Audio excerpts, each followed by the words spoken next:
election in 2010. Near the press box, I ran into Ralph Reed, a Christian right operative once hailed by Time magazine as God's right hand.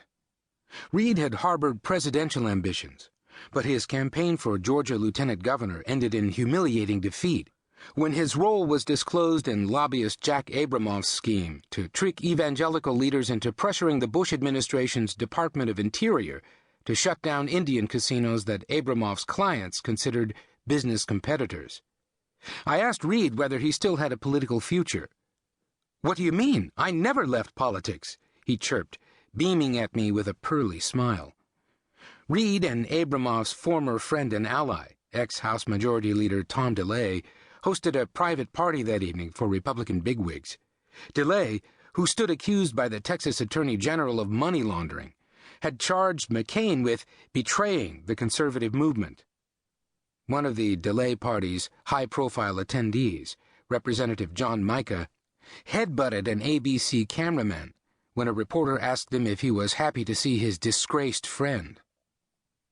Then I made my way to the far corner of the convention floor to mingle with the Idaho delegation.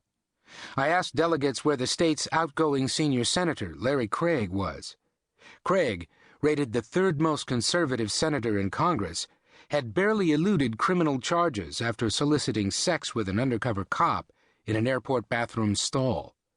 "We'd rather not go back and revisit all that," Governor Jim Risch, running to replace Craig, told me.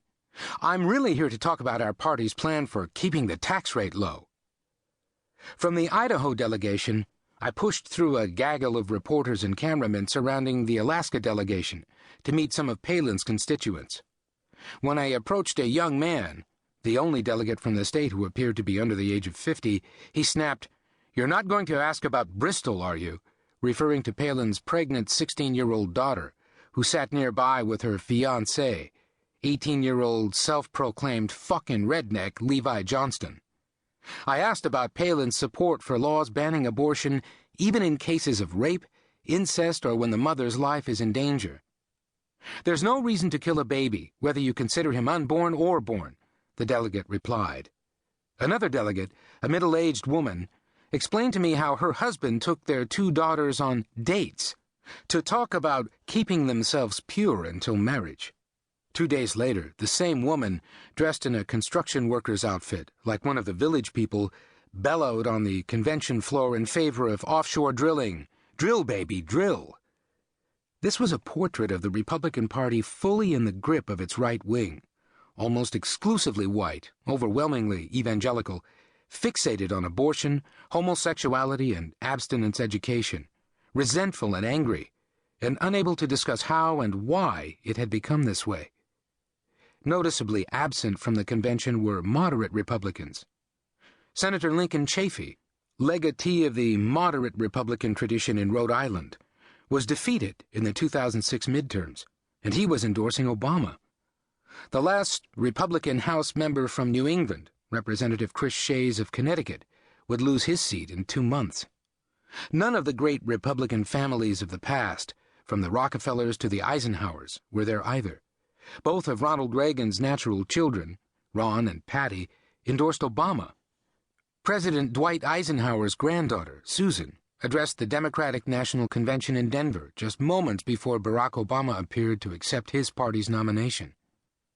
How did a party once known for its big tent philosophy become a one-ring circus? How did a Republican Party that had dominated American politics for over 25 years become so marginalized?